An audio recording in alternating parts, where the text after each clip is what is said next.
And దీని తర్వాత మన నెక్స్ట్ టాపిక్ వచ్చేసి rules for determining uncertainty in the result of arithmetic calculations. అంటే మనం ఏదైనా ఒక అర్థమెటిక్ క్యాలిక్యులేషన్ని చేసినప్పుడు మనకు ఫైనల్గా ఒక రిజల్ట్ అనేది వస్తుంది. ఆ రిజల్ట్లో ఉండే అన్సర్టనిటీని ఎలా డిటర్మైన్ చేయాలి అని చెప్పడానికి మనకి ఇక్కడ కొన్ని రూల్స్ అనేవి ఉన్నాయి. అవేంటో ఇప్పుడు చూద్దాం. So let us start our topic here. అందులో ఫస్ట్ వచ్చేసి ఫర్ ప్రోడక్ట్ ఆర్ డివిజన్. ఇది యాక్చువల్గా మనం కాంబినేషన్ ఆఫ్ ఎర్రర్స్లో చూసిన రూల్ లాంటిదే. అండ్ ఈ సిచ్యువేషన్లో కనుక మనం in terms of significant figures గురించి మాట్లాడితే ఆ అన్సర్టనిటీని మనం ఫైనల్ ఆన్సర్లో ఎలా రాయాలి అని చెప్పేదే మన ఫస్ట్ రూల్. దీన్ని అర్థం చేసుకోవడానికి ఇప్పుడు మనం ఒక చిన్న ఎగ్జాంపుల్ చూద్దాం. దాని తర్వాత ఫైనల్ ఆన్సర్ వచ్చినప్పుడు అది ఎలా డిటర్మైన్ చేయాలో మనం క్లియర్గా చూద్దాం. ఫస్ట్ ఇక్కడ వచ్చేసి if the length and breadth of a thin rectangular sheet are measured using a meter scale as 16.2 centimeters and 10.1 centimeters respectively. Find the approximated area of rectangular sheet. So ఇక్కడ మనకు ఒక rectangular sheet ఇచ్చి దాని length and breadth ఇచ్చారు. దాని యొక్క approximated ఏరియాని కనుక్కోండి అని చెప్పడం జరిగింది. Given and before going to given value మనం ఒక చిన్న ఫార్ములాని ఇక్కడ రీకాల్ చేద్దాం. అదేంటంటే measured value equals to mean value plus or minus absolute error. ఇది మన general formula for any measured value. And దీని ప్రకారం మనం ఇప్పుడు ఇచ్చిన డేటాని ఈ ఫార్ములాకి తగ్గట్టు మాడిఫై చేసి రాద్దాం. సో అందులో ఫస్ట్ ఎల్ వచ్చేసి ఎల్ మెజర్డ్ వాల్యూ వచ్చేసి ఇక్కడ 16.2 plus or minus 0.1 centimetre. And ఇక్కడ ఒక డౌట్ ఏంటంటే ఈ 0.1 సెంటీమీటర్ అనేది ఎలా వచ్చింది?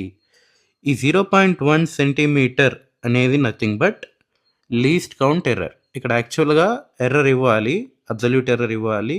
బట్ ఇక్కడ వాళ్ళు అబ్సల్యూట్ ఎర్రర్ని క్వశ్చన్లో మెన్షన్ చేయలేదంటే మనం దానికి సంబంధించిన లీస్ట్ కౌంట్ ఎర్రర్ని అబ్సల్యూట్ ఎర్రర్గా కన్సిడర్ చేయాలి. సో ఇక్కడ మనం ఈ 16.2 is nothing but mean value and 0.1 is least count error.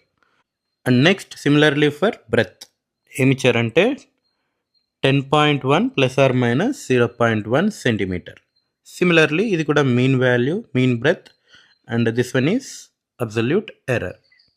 And then ఇప్పుడు మనం దీనికి సంబంధించిన ఏరియాని కనుక్కుందాం. Area is nothing but A mean.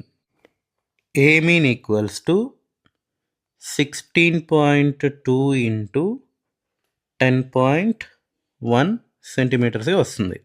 And ఈ రెంటిని మల్టిప్లై చేస్తే మనకు 163.62 సెంటీమీటర్స్ వస్తుంది. ఇది మన A mean value, area mean value వచ్చేసి మనకు 163.62గా రావడం జరిగింది.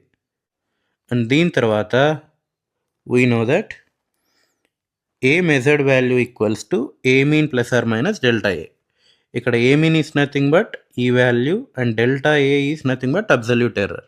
ఈ అబ్సల్యూట్ ఎర్రర్ మనం ఇప్పుడు కనుక్కోవాల్సి ఉంటుంది. అది ఎలాగో చూద్దాం. So as per the combination error rule we know that in a product, అంటే మనం ఏవైనా రెండు ఫిజికల్ క్వాంటిటీస్ని మల్టిప్లై ఆర్ డివైడ్ చేసామంటే అందులో వచ్చే ఫైనల్ ఆన్సర్ యొక్క రిలేటివ్ ఎర్రర్ ఏదైతే ఉంటుందో అది sum of two relative errors of their మల్టిప్లయర్స్గా ఉంటుంది. సో ఇది సెంటెన్స్లో కొద్దిగా కన్ఫ్యూజింగ్గా ఉంటుంది, బట్ రాస్తే కొద్దిగా ఈజీగా ఉంటుంది. సో అది ఎలా ఉంటుందంటే టు ఫైండ్ డెల్టా ఏ, మనకు కావాల్సిన డెల్టా ఏ కాబట్టి అబ్సల్యూట్ ఎర్రర్ కాబట్టి, so to find absolute error of area కనుక్కోవాలంటే మనకు as per the rule of combination errors delta A by A mean, ఇది మన relative error of area in the final answer, equals to sum of the two relative errors of the multipliers, that is nothing but delta L by L mean plus then delta B by B mean. ఇది మన combination of ఎర్రర్స్లో ఉన్న product or division యొక్క formula. So ఇప్పుడు ఈ ఫార్ములాలో మన వాల్యూస్ని substitute చేస్తే మనకు డెల్టా ఏ యాస్టీస్గా రాస్తాం అండ్ ఏ మీన్ ప్లేస్లో మనకి ఇక్కడ వచ్చిన 163.62 వాల్యూని రాస్తాం. నెక్స్ట్ ఈక్వల్స్ టు ఇక్కడ డెల్టా ఎల్ అంటే మనకు 0.1 లీస్ట్ కౌంట్ ఎర్రర్ రాసాం కదా అది. నెక్స్ట్ ఎల్ మీన్ అంటే వాళ్ళు ఇచ్చిన వాల్యూ 16.2 ప్లస్ డెల్టా బి అంటే ఇక్కడ మనకి ఏముంది 0.1, అది absolute error for breadth divided by B mean అంటే మనకు క్వశ్చన్లో ఇచ్చిన 10.1 అది ఇక్కడ రాసామంటే మన సబ్స్టిట్యూషన్ అనేది కంప్లీట్ అవుతుంది. తర్వాత left hand side as it ఈస్గా రాస్తాం అండ్ రైట్ హ్యాండ్ సైడ్ రేషియోని డివైడ్ చేసామంటే మనకేమొస్తుంది 0.006 ప్లస్ అండ్ ఇక్కడ దీన్ని డివైడ్ చేసి రాస్తే మనకు 0.01గా వస్తుంది. యాక్చువల్గా 0.0099 వస్తుంది, బట్ దీన్ని రౌండ్ ఫిగర్ చేస్తే మనకు 0.01గా వస్తుంది రౌండ్ ఫిగర్ వాల్యూ. అండ్ తర్వాత ఇప్పుడు మనం నెక్స్ట్ స్టెప్లో ఈ డినామినేటర్లో ఉన్న 163.62 ఏదైతే ఉందో దాన్ని రైట్ హ్యాండ్ సైడ్కి పంపించామంటే అది మల్టిప్లై అవుతుంది. So that is delta A equals to 163.62 into and ఈ రెండింటిని యాడ్ చేస్తే మనకి ఏమొస్తుంది 0.016. అండ్ ఇప్పుడు ఈ రెండింటిని మల్టిప్లై చేస్తే మనకేమొస్తుందంటే ఫైనల్గా delta A equals to around 2.61గా మనకు రావడం జరుగుతుంది. అండ్ దీన్ని మనం రౌండ్ ఆఫ్ చేస్తే మనకు అప్రాక్సిమేట్గా దీన్ని 3గా రాసుకోవచ్చు. ఇది మన absolute error of area. Next వచ్చేసి ఇప్పుడు మనం ఫైనల్ ఆన్సర్ని చూద్దాం. అది ఎలా రాద్దామంటే బై సబ్స్టిట్యూటింగ్ హియర్, ఇది నార్మల్ మెయిన్ ఫార్ములా కదా, అందులో మనం సబ్స్టిట్యూట్ చేసామంటే ఫస్ట్ ఇక్కడ ఫార్ములా రాస్తే A equals to A mean plus or minus delta A, ఇది general formula. A mean value మనకేమొచ్చింది అరౌండ్ 163.62 వచ్చింది, దాన్ని అరౌండ్ 164గా రౌండ్ ఆఫ్ చేస్తే next plus or minus delta A value ఇక్కడ 3 వచ్చింది, సో ఇక్కడ 3 రాస్తాం. సో అది మన ఫైనల్ ఆన్సర్. అండ్ దీంతో మన ఫస్ట్ రూల్ అనేది ఫినిష్ అవుతుంది in the case of product are division. And దీని తర్వాత ఇప్పుడు మనం సెకండ్ రూల్ చూద్దాం. అదేంటంటే ఫర్ అడిషన్ ఆర్ సబ్ట్రాక్షన్, ఇది కూడా related to combination of error యొక్క రూల్ లాంటిదే. అందులో మనకు తెలుసు ఫైనల్ ఆన్సర్లో వచ్చే అబ్సల్యూట్ ఎర్రర్ ఏదైతే ఉంటుందో అది sum of 2 absolute error of elements that are adding. ఇక్కడ మనం ఆల్రెడీ దీన్ని చూసాం ప్రీవియస్ వీడియోలో. Delta Z is absolute error of final answer in the case of addition or subtraction. మన డెల్టా జెడ్ ఏమవుతుంది in both the cases it will become positive only, delta A plus delta B. ఇది already మనం previous వీడియోలో explain చేసాం కాబట్టి నేను దీని గురించి చెప్పట్లేదు. ఇక్కడ డైరెక్ట్గా మనం థర్డ్ రూల్లోకి వెళ్ళిపోదాం.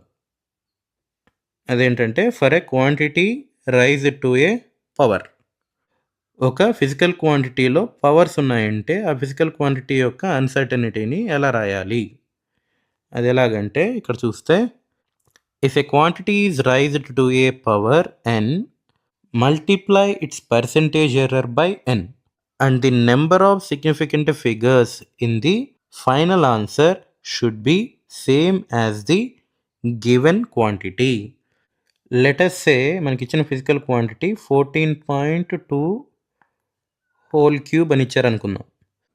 ప్లస్ ఆర్ మైనస్ అన్సర్టనిటీ వచ్చేసి లెట్ us say 0.1 సెంటీమీటర్స్ ఇచ్చారనుకుందాం. యాజ్ పర్ దిస్ రూల్ మనం ఇక్కడ ఏం చేయాలంటే 3 into 0.1 డివైడెడ్ బై 14.2, ఇది పర్సెంటేజ్ ఎర్రర్, ఇది రిలేటివ్ ఎర్రర్, దాన్ని 100తో మల్టిప్లై చేస్తే పర్సెంటేజ్ ఎర్రర్ అవుతుంది, ఇది ఎన్. ఇలా సాల్వ్ చేయడం వల్ల మనకి ఏదైతే ఫైనల్ ఆన్సర్ వస్తుందో అందులో నెంబర్ ఆఫ్ సిగ్నిఫికెంట్ ఫిగర్స్ ఎన్ని ఉండాలి అని మనం ఎలా కనుక్కోవాలంటే ఈ నెంబర్లో ఎన్ని సిగ్నిఫికెంట్ ఫిగర్స్ ఉన్నాయి, ఇక్కడ 3 ఉన్నాయి. సో 3 సిగ్నిఫికెంట్ ఫిగర్స్ ఉన్నాయి. సో మన ఫైనల్ ఆన్సర్లో కూడా మనకు ఓన్లీ 3 సిగ్నిఫికెంట్ ఫిగర్స్ని మాత్రమే కన్సిడర్ చేయాల్సి ఉంటుంది. అది మన థర్డ్ రూల్. ఇప్పుడు మనం ఫోర్త్ రూల్ చూద్దాం. అదేంటంటే significant figures in final answer. మనకొచ్చే ఫైనల్ ఆన్సర్లో ఎన్ని సిగ్నిఫికెంట్ ఫిగర్స్ ఉన్నాయి అని చెప్పేది ఈ రూల్. దీని ప్రకారం ఇక్కడ మనకు number of significant figures in final answer దేని మీద డిపెండ్ అవుతుందంటే లీస్ట్ ప్రిసైజ్ వాల్యూ ఏదైతే ఉంటుందో ఆ మెజర్మెంట్స్లో ఆ వాల్యూ మీద మన ఫైనల్ ఆన్సర్లో ఉండే సిగ్నిఫికెంట్ ఫిగర్స్ అన్నవి డిపెండ్ అవుతాయి. సో లెటర్స్ మనకు 5.626 అని ఒకటి ఉంది అండ్ ఇంకొక వాల్యూ 7.24 అని ఉంది. ఈ టూ వాల్యూస్ని మనం ఏదైనా అర్థమెటిక్ క్యాలిక్యులేషన్ చేసినప్పుడు మనకు ఫైనల్గా వచ్చే ఆన్సర్ ఏదైతే ఉంటుందో ఆ ఫైనల్ ఆన్సర్లో ఉండే నెంబర్ ఆఫ్ సిగ్నిఫికెంట్ ఫిగర్స్ ఎన్ని ఉండాలంటే ఫస్ట్ మనం ఈ టూ వాల్యూస్ని అబ్జర్వ్ చేయాలి, ఇది అండ్ ఇది.